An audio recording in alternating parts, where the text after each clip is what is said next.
Buenas noches, saludo con gusto a todas mis compañeras diputadas y diputados, a los ponentes. Mi pregunta va dirigida al director general Mario Morales. Si bien es cierto que los esquemas normativos vigentes incentivan el aumento paulatativo de la inversión privada en el sector, también se advierte que dichas inversiones y los costos reducidos en generación no necesariamente se han visto reflejados en una derrama económica traducida en beneficios concretos para la población. En ese sentido, ¿podría indicar si la inversión privada en el sector eléctrico ha generado incentivos para garantizar el suministro de electricidad como derecho humano en beneficio de todas las regiones del país a precios competitivos? ¿Cuál es el esquema idóneo para introducir mecanismos de inclusión con visión de rentabilidad social que garanticen el acceso universal a la energía eléctrica en beneficio de comunidades marginadas y el abatimiento de la pobreza energética? ¿Quién se ha beneficiado en mayor proporción del esquema actual del mercado eléctrico? ¿La población más vulnerable o el sector privado? ¿Qué beneficios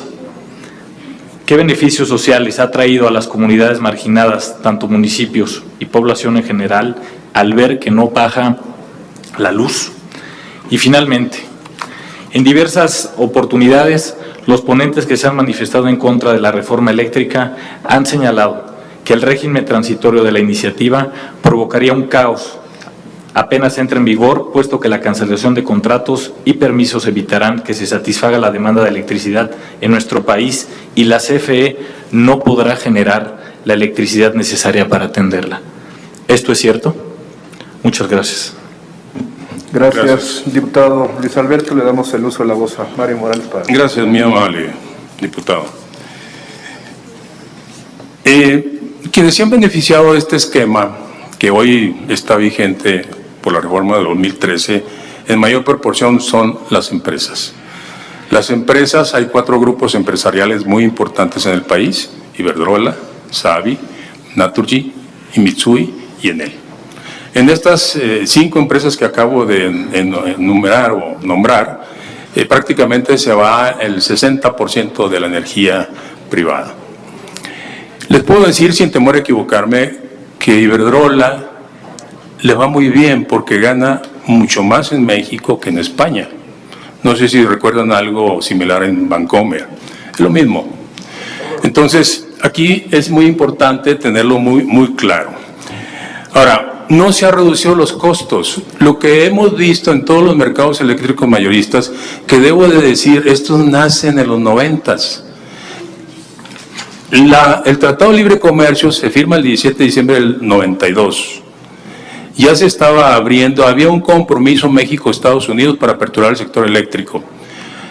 Lo dejó o lo intentó Zedillo, no lo pudo hacer. Era una reforma más crítica, más grave que la que hoy se tiene. Lo intentó Fox, no se pudo. Lo intentó Calderón, no se pudo. O sea, intentaron hacer la reforma desde los 90s. Estos mercados eléctricos mayoristas nacen a impulso de Inglaterra, de Margaret Thatcher, y logra que muchas actividades que hacían los estados, logra que se lleven a cabo en muchos países de Europa.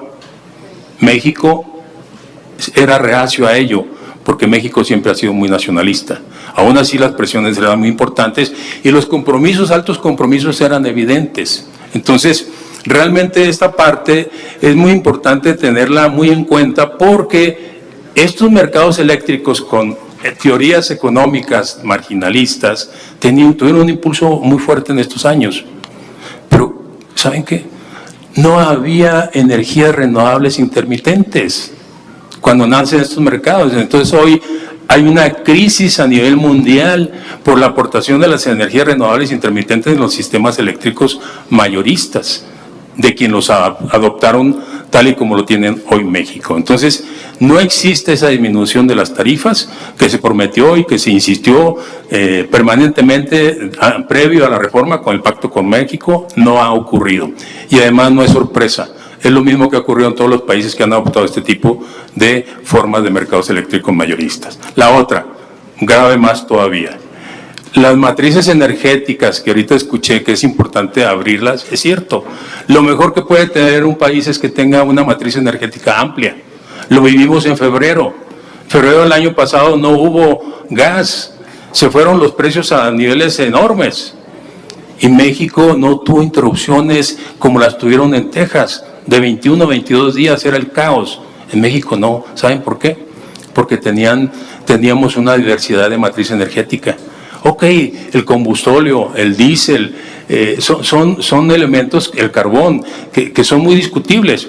Pero si un país no tiene otra opción, tiene que utilizarla, y fue lo que nos evitó en México, y lo vamos a seguir haciendo mientras CFE tener la dualidad. ¿Qué sucede con este tipo de mecanismos de mercados eléctricos mayoristas? Se reduce la matriz energética. Hoy en el mundo hay una crisis energética. La crisis geopolítica que está viviendo Rusia, China, Alemania, Inglaterra, España, Estados Unidos, es energética.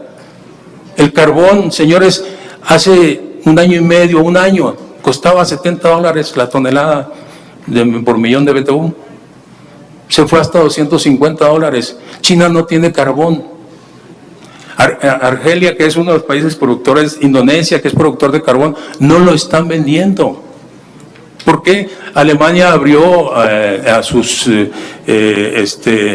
limitó, abrió minas y abrió carboeléctricas. Pero aquí el problema es que tenemos que estar conscientes de que tenemos que tener energía eléctrica. ¿Qué pasó en Glasgow? No sé si ustedes se dieron cuenta, no pasó nada, porque ningún país se puede comprometer a lo imposible. La situación crítica que hay por el gasoducto de Rusia en este momento está provocando una guerra potencial. Entonces, es grave. No podemos estar como los españoles, véanlo, ya sacaron sus veladoras porque no hay forma de poder pagar la energía eléctrica que se les cobra hoy, y Iberdrola, que supuestamente es española, no escucha. ¿Pero saben por qué? Porque no es Iberdrola el dueño. Los dueños son los fondos internacionales, BlackRock, Blackstone, Vanguard, Capital Group.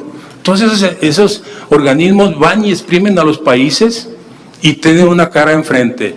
Mitsui no es el dueño. Entonces sí es bien importante que tengamos bien claro, y no podemos permitir en México, porque los que la van a llevar son los mexicanos, los que tienen una extrema pobreza energética. Lo vivimos en el 38, lo vivimos en el 60. Fíjense, en el 38 teníamos el 38% de electrificado el país, 38%. En el 60 logramos el 45%. CFE logró el 99%, porque ese es el espíritu que tiene la CFE, un espíritu social, que no va a poder ni anteponer por delante el interés de los mexicanos. Los privados no. Se apagaron en este problema, cerraron, dijeron que no tenían gas, lo vemos perfectamente, tenemos los registros. Todas las centrales del IES y todas las centrales de autoabasto que requerían gas, cerraron las puertas. Le dijeron al SENACE que no tenían gas y que por eso no funcionaban. ¿Quién salió al quite? La CFE. Porque vivieron los mexicanos una situación muchísimo menos crítica. Mario, si podemos ir Texas, concluyendo, por favor. Por esa razón. Sería mi respuesta. Gracias. Gracias. Vamos ahora a pasar con el diputado Jorge Triana para que pueda, a nombre de las diputadas y diputados de Acción Nacional, formular su pregunta. Adelante, diputado.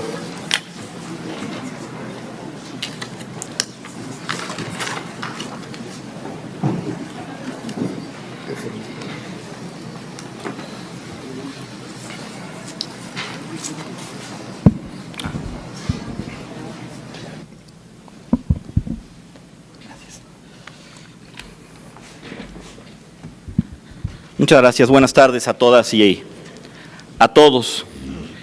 Creo que algo de lo más revelador que nos está dejando estos foros de Parlamento abierto sobre esta contrarreforma eléctrica es que, pues, yo no sé si el 80 o 90% de los ponentes que se registran para hablar a favor de la misma son funcionarios del gobierno federal, ya sea de la Comisión Federal de Electricidad, ya sea de la Secretaría de Energía o de algún otro órgano gubernamental. Y esto se puede probar simplemente revisando las currículas y los perfiles de cada uno de ellos. Y por el otro lado, los que se registran en contra, sí, pues son representantes en muchos casos del empresariado, científicos, ambientalistas, especialistas en temas energéticos, académicos. Esto es sumamente revelador, y es que la realidad es que esta reforma que se está planteando no beneficia a los ciudadanos, beneficia a la Comisión Federal de Electricidad exclusivamente. Miren, vale la pena, toda vez que se trata de un tema jurídico el que estamos tratando, de poner un piso a la discusión. Hace un año, bueno, se va a cumplir un año, el 23 de febrero, se aprobó en esta Cámara de Diputados una reforma a la Ley de la Industria Eléctrica. Esta reforma lo que hacía era pues cambiar el orden del despacho de la energía. Quitaba el despacho en primer orden, la que saliera más barata, para poner primero a la Comisión Federal de Electricidad, ampliaba los certificados de energías limpias a todos aquellos productores que tuvieran, que lo hicieran desde antes de la reforma, eliminaba de facto las subastas, pero de manera discrecional, eliminaba de facto también el autoabasto en los casos donde hubiera, a criterio de la propia Comisión Federal de Electricidad, algún tipo de abuso, eliminaba de facto los contratos independientes. Esto es lo que planteaba. Esto fue lo que se cayó después de una serie de amparos que con justa razón llegaron, pues porque se violentaba la competencia económica, el derecho que se tiene pues, de libertad contractual en este caso, y que además hubiera salido en una fortuna pagar pues todos los compromisos que se tenían adquiridos y que se estaban cancelando. ¿Cuál fue la respuesta del gobierno? La respuesta del gobierno fue, pues como me quedó grande el zapato, en lugar de comprarme un zapato de mi horma, de mi medida, pues me voy a hacer el pie más largo. Y entonces mandó a reformar la Constitución. Pero sostengo, con esto voy a concluir, pero sostengo que no es necesario llevar a cabo una reforma de carácter constitucional, porque lo que pretende el gobierno no es evitar los abusos en el autoabasto, en las subastas, en los contratos independientes, en el porteo. Eso no es lo que quiere el gobierno quiere eliminarlos. El gobierno no pretende retirar las manzanas podridas de la canasta, el gobierno lo que quiere es que no haya manzanas. Eso es lo que está planteando el gobierno al intentar reformar la Constitución.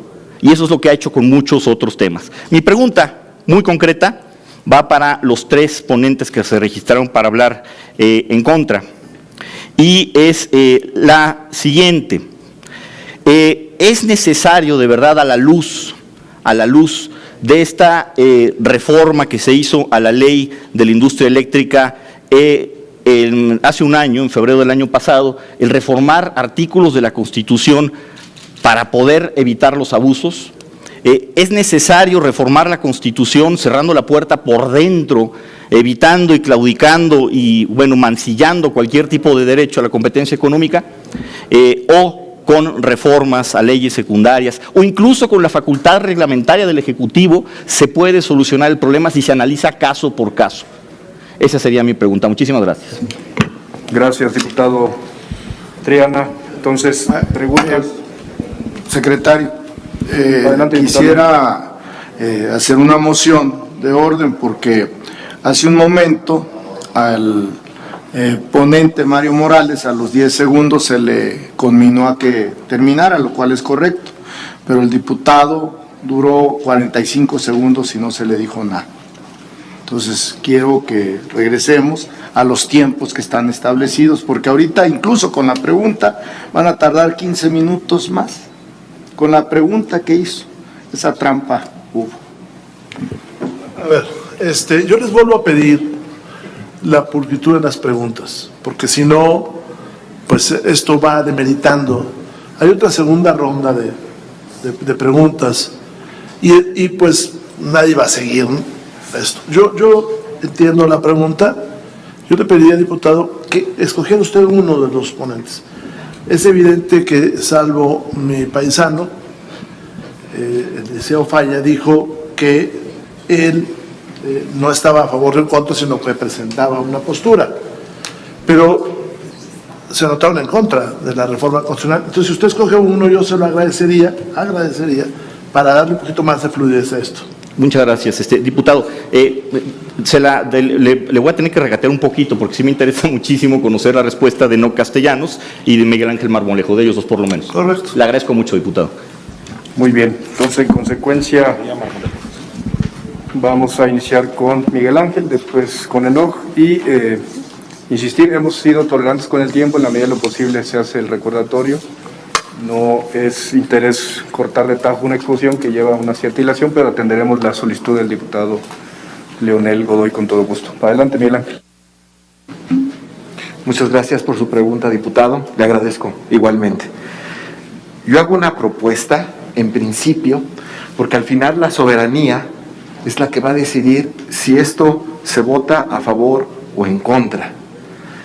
En mi propuesta, si ustedes desean leerla, establezco que en el artículo 27 y 28 constitucional se limite en el 27 lo que es el área estratégica de la electricidad, consistente solamente conducir, transformar y distribuir energía eléctrica.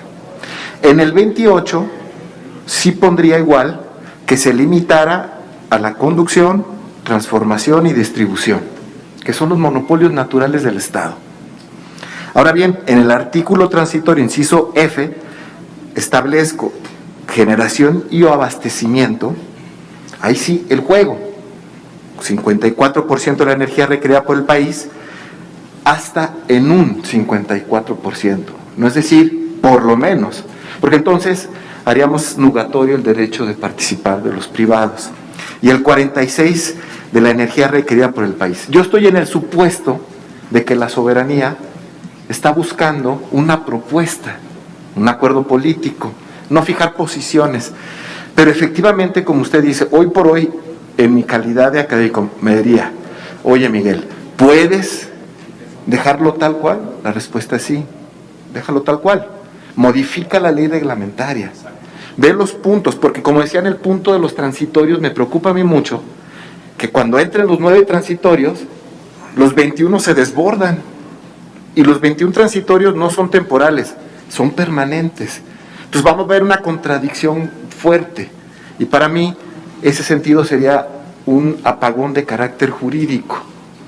¿De acuerdo? Entonces, Miguel, ¿es perfectible el modelo que actualmente se tiene? La respuesta es, todo modelo es perfectible. El tema aquí es buscar la armonía y buscar la coexistencia de los intereses. A mí me gustaría, si me permitieran, todavía tengo tiempo, el volverles a repetir que lo más ideal, pero también lo más realista, es construir este acuerdo político en casa. Esto de instancias internacionales no va a depender ni siquiera de esta soberanía, va a depender del ejercicio de los derechos que puedan ser violentados a la inversión privada. Y en ese sentido, pues bueno, al final cuando estemos en las instancias internacionales, ¿qué van a procurar las instancias internacionales? Que regresen a casa y hagan otra vez su pacto. El tema son los costos, los daños y el retiro de la inversión. Pero en este sentido, lo más claro es lo más correcto. Muchas gracias. Gracias. Gracias, Miguel Ángel. Ahora tiene el uso de la voz Enoch Castellanos. Adelante, Enoch, para dar respuesta. Gracias, diputado Triana. Miren, definitivamente se puede tener un sistema eléctrico más justo y que tenga beneficios para los mexicanos. Y se puede coexistir teniendo inversión privada y pública. Eso es justamente lo que estamos defendiendo. No queremos nuevamente un monopolio, porque aquí se ha omitido decir que a finales de los 80 tuvimos un grave problema de cobertura de la demanda eléctrica, que generó apagones. Yo operaba plantas que tenían una tarifa que se llamaba I-15, interrumpible 15. 15 minutos antes te pedían que apagaras toda la planta porque no había capacidad para darte electricidad. Eso es lo que omitimos. No es una ocurrencia lo que se hizo en 2013, es una demanda de muchos para tener energía de calidad a precios asequibles y de manera continua. Puede ser perfectible, por supuesto. En estos temas tecnológicos y avances, ¿quién pensaba hace 50 años que íbamos a estar generando energía eólica o solar de manera comercial? Nadie. ¿Quién piensa hoy por hoy que vamos a hacer lo propio con el hidrógeno. Quizás lo proyectamos, pero no sabemos bien a bien cómo va a suceder. Lo que tenemos que hacer es adecuar a Comisión Federal de Electricidad, invirtiéndole dinero para que adopte estas tecnologías nuevas y pueda competir de manera justa. Lo que no debemos de hacer es cargar con los costos e ineficiencias, y ahí les va una. Se revirtió el modelo de pensiones de Comisión Federal de Electricidad y aquí no se ha dicho nada. Nos están cargando 200,000 millones de pesos a los mexicanos por año en algo que ya se había limitado. Por supuesto que tenemos que cobrar más y que tenemos que vender más luz para sacar esos costos que se metieron, pero eso no se lo dicen a los mexicanos. Por supuesto que tampoco, como antes en la reforma de 2013 no se garantizaba el que bajaran los precios, aunque fuera un discurso político, y hoy también es un discurso político, pero con otra opción en la presidencia, tampoco se garantiza que bajen, porque como ya el director Mario nos comentó, todo depende de la matriz energética, y efectivamente, si tenemos combustibles caros, vamos a pagar caros. El caso de España, a ver, el caso de España es muy clarito. España no consume gas de Rusia, España importa gas natural licuado por Cartagena, Murcia, lo regasifica, y además de los precios caros a los que compra toda Europa, tiene que sumarle los precios de los fletes. Por eso están metidos en un brete. México, con una gran cantidad de irradiación solar, con vientos que nos permiten, ya lo dijo por ahí algún funcionario de Estados Unidos, duplicar la capacidad total de lo que actualmente estamos generando únicamente con eólica. No estamos fomentando eso que nos puede salir más económico. Pues yo vuelvo a reiterar, mientras no modifiquemos esa matriz energética y utilicemos combustibles más económicos, la nucleoeléctrica es un ejemplo que pusieron. Si tuviéramos más nucleoeléctricas, la energía saldría más barata. Pero no estamos teniendo más nucleoeléctricas. Lo que estamos queriendo es consumir carbón, ese carbón que dio el salto en el precio de 70 a 220 dólares el millón de BTU, y otros combustibles que son volátiles en sus precios. Por lo tanto, yo creo que no es necesario hacer una reforma constitucional. Podemos ajustar si hay voluntad. Pero si el gobierno de manera arbitraria quiere que quiebren ciertos negocios, quitándoles condiciones de costo o precios pactados y de cantidad de megawatt a suministrar, pues eso evidentemente no va a funcionar. Se va a defender, y lo haría cualquiera que estuviera en esa posición. Creo que voy a concluir comentando el tema de Texas. Una golondrina no hace verano, ¿eh? Lo que tampoco decimos es que esto le costó 20,000 millones de pesos a Comisión Federal de Electricidad, y que el pretender decir que gracias a Dios tenemos diésel y carbón y por eso pudimos sacar adelante las cosas es, poniendo un ejemplo que me encantan, tenemos una hija que tiene que ir al hospital y está descompuesto el carro de la familia, que es un Tesla, y entonces sacan el carro del abuelo, que les da 5 kilómetros por litro. ¿Vamos a usar por esa situación de descompostura de un carro para siempre el carro del abuelo? Pues por supuesto que no. Vamos a tratar de dar un buen mantenimiento y que se genere nuevamente un costo adecuado. Es lo mismo que hay que hacer con las centrales eléctricas, caballeros. Hay que poner a trabajar a las de mejor tecnología y más económica. Gracias, Enoc, por la respuesta. Vamos ahora a darle el uso de la voz al diputado Leonel Luna para que, en representación de las... Perdón, diputado Leonel Godoy, perdón por el lapsus, le ofrezco una disculpa. Leonel Gracias, Godoy. el otro ya murió, Omar, muchas gracias. Una disculpa, diputado. Regrésenme mis... Gracias. Te agradezco tus buenos deseos, mi querido secretario. Bueno, agradezco a los ponentes, les damos la bienvenida, porque siempre es muy importante participar y escucharlos, a los que hablaron en contra y a los que hablaron a favor. Sin duda, este debate en estos foros, este es el número 15, ha estado permeando, en mi opinión, una discusión de fondo. El agua y la vivienda son reconocidos en el artículo 4 como derechos humanos. Los correos, telégrafos y radiotelegrafía son reconocidos en el artículo 28 como monopolios del Estado. ¿Por qué la electricidad no puede ser un derecho humano previsto en el artículo 4 constitucional? ¿Y por qué no puede ser vista la electricidad, la generación de energía eléctrica, como un monopolio del Estado? La discusión entonces siempre es que es un monopolio la electricidad, pues la Constitución reconoce, también incluso en los minerales radioactivos. Entonces creo que ese es un tema muy importante en este debate que estamos teniendo, porque sí tiene que ver con una posición, con todo respeto para los ponentes en contra, sí tiene que ver con una posición. En mi opinión, la electricidad es un derecho humano. En mi opinión, la generación de energía eléctrica debe de ser un monopolio, como lo ha sido siempre, del Estado, como lo son otras.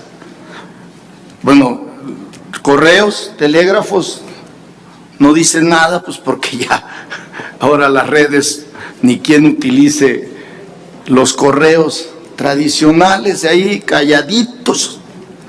Y también me preocupa que un representante de un organismo del Estado diga que la electricidad es un bien y por lo tanto se rija por las reglas previstas en el artículo 134 constitucional. Esta es parte del debate. Me parece que es una trampa jurídica que la reforma está buscando salvar. Rápidamente le haría una pregunta al ingeniero Mario Morales. ¿Tiene capacidad la Comisión Federal de Electricidad para producir, para darle electricidad a los mexicanos después de la reforma constitucional? Y la segunda, no sé para quién será, de los que están a favor, ¿será más barata la tarifa a los consumidores después de la reforma constitucional? Y por eso estamos a favor de la reforma constitucional. Muy bien, gracias, diputado Leonel Godoy. Entonces, en primer lugar, la pregunta es para Mario Morales y les pediría de los ponentes que han sido mencionados a favor, si se pudieran poner de acuerdo para ver quién da. Mismo. O si considera Mario poder dar respuesta a las dos, tendrías 5 minutos. Adelante, por favor. Gracias. Me gustaría que me dieran la lámina número 12, por favor. La electricidad, lo ha dicho bien el diputado, no puede ser considerado un commodity. Es un derecho humano. Todos los mexicanos tenemos derecho a acceso a ella, pero no al precio que quieran los privados, como le sucede a los españoles, porque no es nada más el gas licuado. Quisieran tener gas natural como nosotros, de un vecino. No. También tienen impacto por las emisiones de CO2. Volvemos al mismo tema. Y tienen impacto también por un mercado eléctrico mayorista, marginalista. Mercado eléctrico mayorista. Así se le llamó. A eso se le llama la competencia. En el país tenemos 8 áreas de control. El país está disperso en todo lo que son las líneas de transmisión, lo que vemos en las grandes torres en las carreteras, que es para transportar la energía a grandes distancias, las redes de distribución que están en las ciudades, y siempre CFE construyó centrales de acuerdo a un sistema de planeación perfectamente reconocido a nivel internacional y que se eliminó con la reforma energética, cerca de las cargas, cerca de la demanda. ¿Qué pasa en este momento que se hace pues no sé, ¿cómo decir? Desastrosa autorización de permisos de generación en donde quería cada quien? ¿Qué tienen de características las energías renovables intermitentes? Requieren de grandes extensiones de terreno, solar y eólica.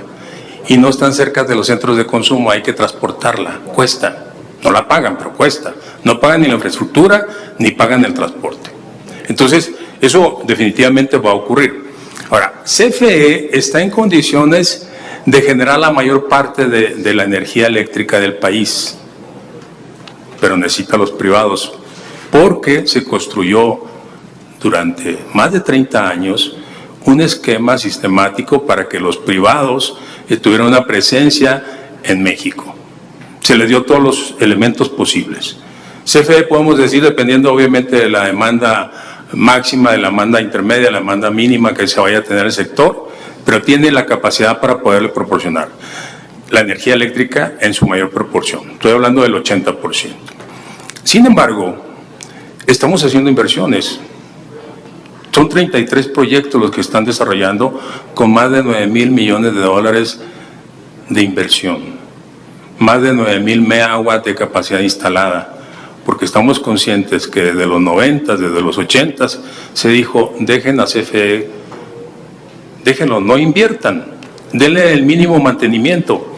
Obviamente la empresa se fue deteriorando definitivamente, pero eso no quiere decir que seamos reconocidos como una de las mejores empresas del mundo. ¿Saben cómo se apalancaron los proyectos? Con CFE. Simplemente una empresa decía, oye, yo ya logré un contrato con la CFE para hacer una central, para hacer una línea, levantaba ese contrato y cualquier banco a nivel internacional le prestaba. El apalancamiento era CFE. Hoy tenemos apalancamiento por ser CFE. ¿Cuál es la diferencia? Los niveles altos que tomaban las decisiones y los compromisos que tenían esos niveles altos con otros fondos, con otros países, con otros niveles. Entonces el mercado es, antes de que se diera esta reforma, había un despacho económico, se le llamaba, y lo hacía el SENACE. ¿Qué quiere decir? Que iba a poner a producir las centrales más económicas que tenía la CFE. Así se le llamaba, despacho económico. Y se hace el nuevo, ahora mercado eléctrico mayorista, no es otra cosa más que tomar decisiones para determinar qué centrales van a estar siendo despachadas en ese esquema. Pero lo acabo de explicar, el esquema es perverso. CFE no alcanza a recuperar sus costos fijos. Los costos que están significando los gasoductos no alcanza a recuperar esos costos, lo estamos pagando los mexicanos. Entonces es totalmente irregular y me sorprende que se diga, más por alguien que representa una cámara tan importante, que todo puede ser resuelto con energía solar y energía eólica. Por favor, pónganme la lámina número 52.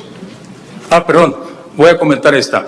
Fíjense nada más, la generación es el 66% de la tarifa. ¿Dónde está el negocio? Ahí está, el 66%. La distribución el 20%, la transmisión el 7% es lo que cuesta de la tarifa total. El suministro 6% y 0.3 el SENACE y 0.3 los servicios conexos. Ahí se debería de recuperar una gran cantidad de recursos para la CFE. Ahí está el negocio en la generación, por eso dicen, no importa que la generación nos la dejen a nosotros los privados y CFE se dedique a hacer monopolio de Estado de la transmisión. No, señores, es lo que le está pasando a muchos países. Están tomando, empiezan decenas, hasta centenas de empresas a operar en un país y poco a poco los grandes se los van comprando, se los van comiendo. España tiene 3 grandes, Iberdrola, Naturgy y Endesa. Endesa era la CFE de España. ¿Saben qué puede hacer hoy el gobierno para poder intervenir en las tarifas? Nada. Absolutamente nada, porque el Estado vendió esa parte. Hoy tiene una crisis muy importante por los motivos que sean, pero es una crisis energética por gas natural licuado, por todos los elementos. Entonces, aquí sí podemos hacerlo y pues bueno, yo quisiera poder decir que puedo comprar un auto Tesla. Yo no puedo.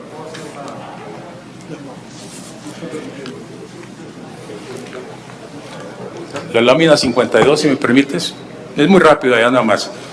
La lámina 52... ¿Vamos a ir concluyendo, Mario? Sí, por favor, miren, nada más quiero mostrarles. Esta es la India, es la matriz energética de la India. Lo que está con gris es carbón, es cierre al 2020. Lo que está con amarillo es solar, lo que está con verde es eólica. Eso es lo que tiene la India. Lo que está con naranja es gas. Lo que está con azul es hidroeléctrica. Dale al siguiente, por favor, muy rápidamente. Estados Unidos, carbón, la primera, el gris, eólica y solar. ¿Dónde pueden meter eólica y solar nada más? No están locos. Gas. La parte de abajo, ¿por qué está reduciendo el carbón? Porque está incrementando el gas. Los americanos son muy prácticos. Vamos a concluir, Mario, por favor. Sí, por favor. Nada más le vamos a Alemania, que es la que es el ejemplo del mundo. Ahí está Alemania. Produce con carbón, produce con eólica de manera importante, produce con gas, con nuclear. La nuclear la está reduciendo. ¿Y saben quién le está dando el respaldo? Francia, en sus fronteras. Sería mi comentario nada más. Gracias.